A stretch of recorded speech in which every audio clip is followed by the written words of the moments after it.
afternoon. And thank you, Congressman Cicilline, for your continued efforts to pass gun violence prevention bills that will protect Rhode Islanders and people throughout the United States. The Protecting Our Kids Act, which the U.S. House intends to vote on next week, includes numerous life-saving bills: safe storage of firearms, limits on high-capacity magazines, raising the age to 21 for certain gun purchases, all bills that are very similar to our legislation that is being held for further study here in Rhode Island. It will take all of us on the federal and state level to decrease gun violence. We applaud Congressman Cicilline for his sponsorship of bills, including the assault weapons ban and the Untraceable Firearms Act limiting ghost guns. As parents, moms and dads, aunts, uncles, sisters, brothers, we all know that protecting our families, our loved ones, our children is our highest priority as caregivers. Yet what do we do when just this week Pawtucket High School students reported that they are frustrated, tired, angry, and in pain?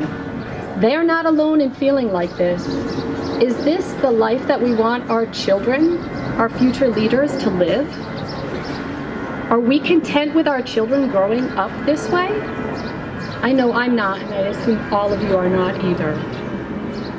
I am sure that every person here is tired of the continuing carnage, the horrifying massacres, the community violence and the accompanying PTSD, the suicides, the unintentional shootings, the traumatic injuries, the gun threats.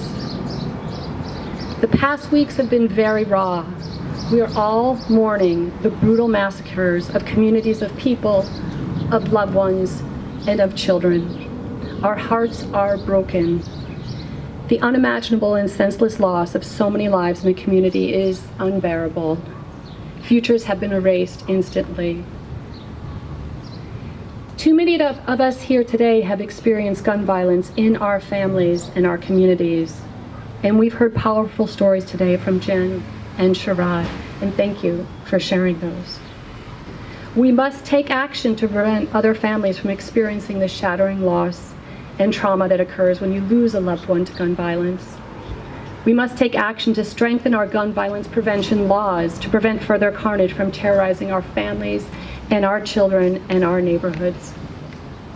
When our elected officials, like Congressman Cicilline, are willing to pass gun violence prevention bills, they'll be declaring that enough is enough, that the brutal violence is unacceptable and must stop, that the status quo is not tolerable.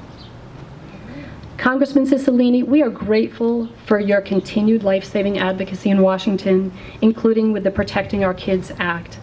I am so proud that you are my representative and that you are taking action to protect us, our children, and our communities from gun violence.